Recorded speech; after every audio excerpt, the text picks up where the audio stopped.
Hello everyone, Seth with Desires Ignite YGO here, and today I'm bringing you my Tenpai Dragon deck profile. Took this to locals, finished X-1, almost Snake Eyes. He just had all the answers and couldn't really do anything, so he got me game 3. Round 1 played against Shining Sarcophagus with my other buddy, Joe from Team Dark Magic, who's the other team I played for. We got paired round 1. I beat him. And then round 2 was my Snake Eye loss. Lost my buddy Drew, who I went to YCS Raleigh with. Round 3, I played against the... Boy. What did I play against round 3? I can't remember what I played against round 3.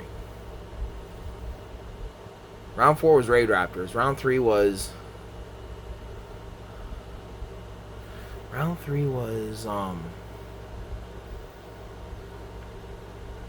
Kashtira. I played against Kashtira round 3, and then, like I say, round 4, I played against Raid Raptors. So before I get in the video, I did go to YCS Raleigh. I did end up playing, like, full power Snake Eye Fire King with the Bonfires, Dark Witches. I went with my buddy Drew. We had an awesome time. Raleigh was awesome. I got to meet some cool people. So the way it went was round 2, I got paired against Brandon. I won.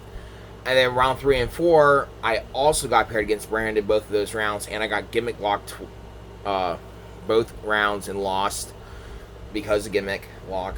And then I won all my other matches after that. We had to be at 19 points after Swiss, which was 9 rounds of day 1.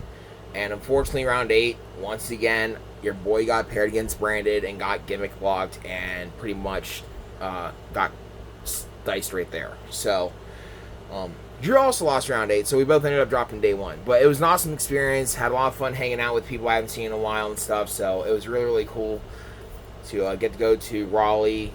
Shout out to the Pit Barbecue. They had awesome food. Shout out to Benny's for having the biggest pizza of my life. If you're ever in Raleigh, check those places out for sure. And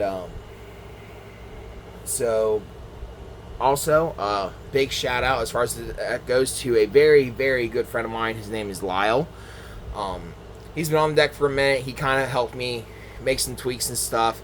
Kind of helped get my brain flowing with it. For those of you who have been watching the channel for a while, I love Mermail. They are my favorite deck. Deck can OTK very easily. So can this one. So once I picked it up and he explained a few things to me, it was pretty easy for me to pick it up and start playing with it. So he helped me with some deck choices. So once again, big shout out to Lyle. I love you, dude. You're awesome. So we'll go ahead and get right into it. If you hear something running, it's the AC. We're in a heat wave right now in Pennsylvania, so it's a little rough, especially when you're a bigger guy like me. Alright, start things off. We got triple Tenpai Dragon Pydra. This card on summon lets you search out one of your Sangan spells, either your field spell or your Kaiman, and it has the additional effect that you don't take any battle damage involving battles with your Fire Dragon monster, which your entire deck is. So, the next we have our Chandra, the second best card in the deck, if not the best card. It's tied between these two. Special summon from your hand to control a Fire Dragon type monster. He is the tuner of the deck at a level 4, so it's easy to make your Synchro 7s. At the start of damage step, you can special summon a Fire Dragon from your deck. So that's very important because you cannot get ashed at the start of damage step. So that's pretty cool. And then for our last Tenpai, we do have the Fadra. He is a monster reborn on attack declaration or summon or damage step, one of those two, whatever. All 3 of these have the same inherent ability that during the battle phase, quick effect, you can synchro summon with them, which is very cool. Especially if you're forced to go first, and on seals, you can tribute off, bring back, summon the Fodder from deck. Fodder will special summon another one from grave, and you can Black Rose in your opponent's turn or make them in, like, whatever you really choose to want to do. And like Pydra, he also has another effect, except Fire Dragon monsters you control cannot be destroyed by battle. So when you really have Fadra and Pydra on board, like, your board's can't get swung over. So that's pretty dope. So that's it for all Tenpai monsters. I mean, that's pretty standard. We got 3 Padre, 2 Chunji, 3 Fadri, or 2 Fadri. And then for hand traps, 3 Ash Blossoms, because it's Ash Blossom, 3 Ghost Ogre. Ogre's really, really good right now, especially with some of the other stuff showing up, like Shining Sarcophagus. The mirror match, being able to hit the field spell is pretty impactful if they activate the ability to search. That can really steer them pretty good. And just being able to just clear stuff off the board, like against Snake Eyes, they go IP effect, you chain Ghost Ogre, while IP's not bringing out the SP, so it's pretty good. And for last hand trap, triple infinite impermanence. It's imperm. I want to keep my monster hand trap ratio low because of stuff like thrust and talents. Talents is still pretty popular right now. The Tenpai deck can play talents, but it really doesn't want to, at least not in my list. I just don't see a reason to play talents. So, but I mean, talents and thrust tends to be all over my locals because, as you guys know, I don't really get to go out to too many big events. So, most of my top videos is from locals, but it's something, right? So next, we'll just go ahead and get into our spells. So we are playing the triple Sangan summoning. During your main phase 1, your fire dragon monsters are unaffected by activated card effects. Fantastic. I love this card. And then you can also activate the effect to add a Tenpai dragon from your deck to your hand and then discard a card. So that's cool. If it gets Ash, nothing happens. If it gets Ogre, nothing happens. And then when it is destroyed, you can target one of your Dragon Synchro monsters and double their attack, which is insane, especially when you pair it off with Trident Dragon. So that's how you kill through Prosperity. And then 1 Terraforming. We won't max out on the field spell. Triple Kaiman. Kaiman is insanely busted. Being able to activate this during battle phase to search and then in sequence special summon a fire dragon from your hand is actually pretty crazy.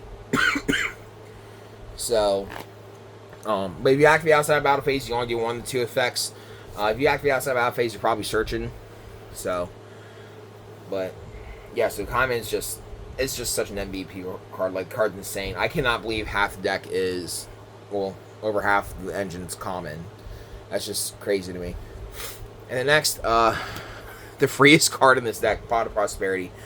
This card is probably going to get hit. I'm going to be honest. I should not be able to dig through 6 cards from the top of my deck, add whatever board breaker or column piece I want, and get under a half damage restriction and still OTK my opponent. It's absurd to me. Like, that just shouldn't be legal at all. And then next up, I am also playing board breakers. I kind of wanted like a nice little mix between hand traps and board breakers because everyone's always debating hand traps and board breakers. So I just kind of went with the middleman. 3 Droplet. It's Droplet. I have people at my locals that play stuff like Dragoon and other towers, annoying monsters, and you know, there's lots of branded and all that other fun stuff. And Droplet's just really good in general, being able to negate your opponent's monsters based off what you send and, you know, having their attack. It's pretty nice. The next, this is something I decided to try out. I was on Triple Forbidden Chalice. Once again, just kind of on that thing. I had 3 spots left. And I didn't want to play anything that would play into something like a Thrust or a Talents. So I decided to go with Chalice because it's the pseudo imperm. I can activate going first. I can set it going first, or I can hard activate going second. Just to kind of help show off some of those effect negations or card negations, and you know, it's just being able to go through and just kind of OTK and do my thing. So that's why I chose Chalice. Chalice worked out very, very well for me. If you're kind of trying to find what to throw in, you know, give Chalice a try, see how it works for you. It worked pretty good for me. And then next, we are on the Double Lightning Storm and the 1 Duster. I had bought an Ultimate Rare Duster in Raleigh, when I was down there, just like lightning storms. And then I actually pulled this at locals this past week. So I took the one out from Raleigh. I gave it to Joe, who I beat round 1 because he's my teammate, because he didn't have one yet. And I kept this one. So it's pretty cool. And then for our last 4 cards, we are playing Triple Crossout Designator. A lot of people are on maining Ogre and Ash and Imperm, drop, stuff like that. Crossout's just really good at preventing stuff from really affecting your plays. And it's also pretty good in the mirror match. Like if they try to go Hydra or Kaiman, you can just activate Banish Copy from your deck and stop their play. And then the one of Call by the Grave, because we can't play 4 Crossout, and Call by is really good in other situations too. Like you can hit Prometheus Princess out of grave, you can hit the Flamebird out of grave, Gimmick Puppet, fucking, excuse my language, whatever card you want to hit out branded, or if they're doing a reborn effect like in the mirror match, like Vajra Target or Biden Dragon or Transcend Dragon effect in grave, you can rip it out of grave. But at that point, you're probably dead anyway. So, but it's a nice thought. So main deck is an even 40 cards, my dudes. And then for the extra deck, we are playing the one Hieratic Seal to be able to bounce an opponent's card on the field, and then special summon a dragon monster from the deck. Like you said, you can special summon out the Fadra. You can, get reborn back in Black Rose in your opponent's turn. There's really a lot you can do that Spheres can really lead into. So it's a good one of. Some people are starting to play 2. I kind of wish I could play 2, but if you have to make the second one, I feel like you're just in a losing position anyway. So, yeah. So next, we are playing 1 Striker Dragon, so that we can go into the Dark Charmer, because, like I said, the Black Witch still in the format. We got branded. There's other dark monsters out there, too, that are floating around to help us link climb. 1 Hida, because we're playing a fire deck, and so is everyone else. 1 SP Little Knight. You can make him going first. This could, in theory, be the second seal. But like I say, if you make the second seal, you're probably in a losing position anyway. But SP is just a good disruption in general. And if you want to be spicy, you could side Winter Cherries, because everyone's playing this card, this card, this card, this card. Or in the mirror match, you can hit any of the other level 7s or 10s, so... but these cards honestly just don't come up for me, like, at all. I keep banishing them off Prosperity. You can play the Zelantis OTK with Raging Phoenix, Zelantis, that whole shebang. I'm opting not to, just because on the sole fact that a lot of people know that Tenpai's playing that package now. So what they're doing is they're holding Dimensional Barrier till the Tenpai player declares battle phase, and then they're flipping D barrier and calling synchro. So at that point, you're kind of screwed, because you're not going to OTK them to begin with, and you can't make link package for the Atlantis OTK. So it's just a lose-lose situation, I feel, right now. If I was still on Fire King Snake Eye, yes, 100% I would include that package, but I'm not, and I just feel like in this deck, OTK is enough. And like I said, if they have Barrier Face, I'm just going to activate during the battle phase anyway, and screw you. Next, 2 Biden Dragon. This card's pretty cool. On Synchro Summon, it's a monster reborn for a Fire Dragon. And then if it is in the graveyard and 3 or more attacks are declared this turn, it can special summon itself from the grave and then destroy a spell or trap a card on the field. So that's pretty dope. And then 2 Transcendent Dragon.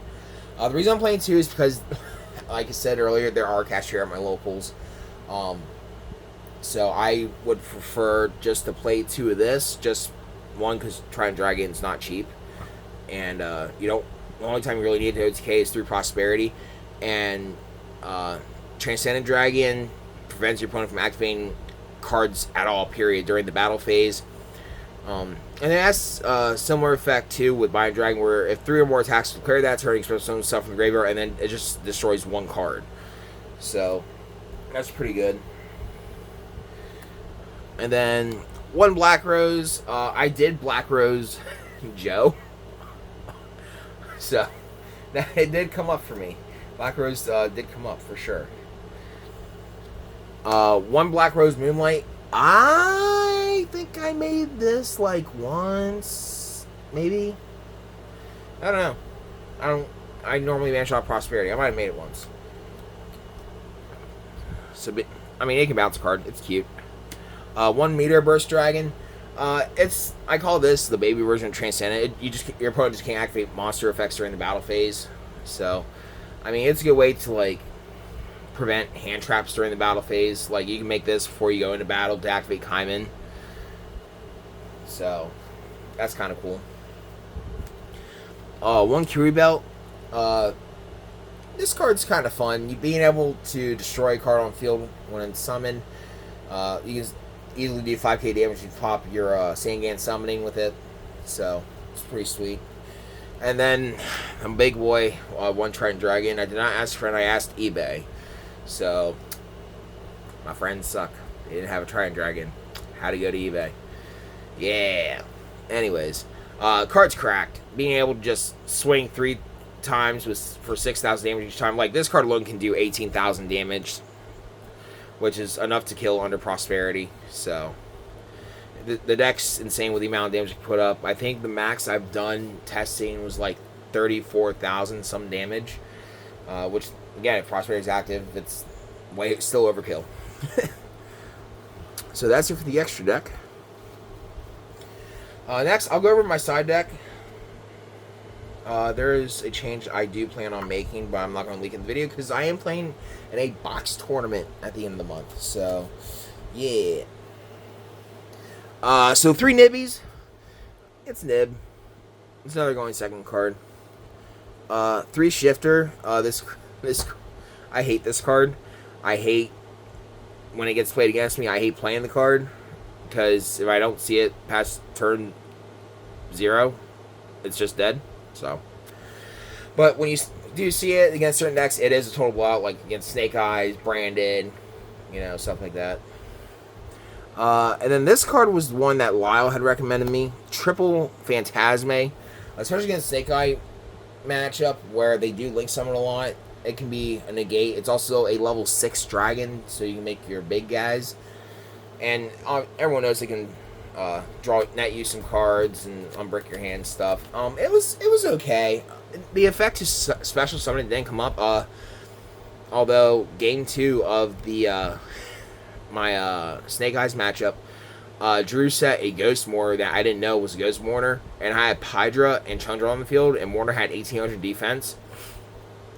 So I couldn't swing over it, and I was under skill drain. So, like, that was a little rough. So, I tribute summoned Phantasme and swung. It's pretty funny. So, not sure if I'm keeping that card in or not. I might swap that out for something else. That's the change I'm debating. 2 Cosmic Cyclone. It came up. It's nice to have a little extra back row removal. So, and then next up, 3D Barrier. You can use this cross out target. You use it for going first against rogue decks and the mirror match. So, and then the God card, 1 Rivalry. Some people say don't play that. A lot of people still playing it. Now that I've tried it, seen success with it, I'm saying it's a good card you should play if you're playing Tenpai. If you flip it at the right instance, even against Snake Eyes, it kind of shuts them down. So, that's it. That's my Tenpai Dragon deck profile. Please like, comment, subscribe. Find us on all social medias and fun stuff. It is chase season now, so I'm gonna try and get better with uploads. It's just I don't have a lot of time between working and now we got tornadoes going off and everything else. So, but yeah. So like, comment, subscribe, and if you guys are going to nationals, good luck. I will not be there. Unfortunately, I do not have my invite this year. Very, very unfortunate indeed. Good luck going to Austin in the middle of summer. So, we'll see you guys next time.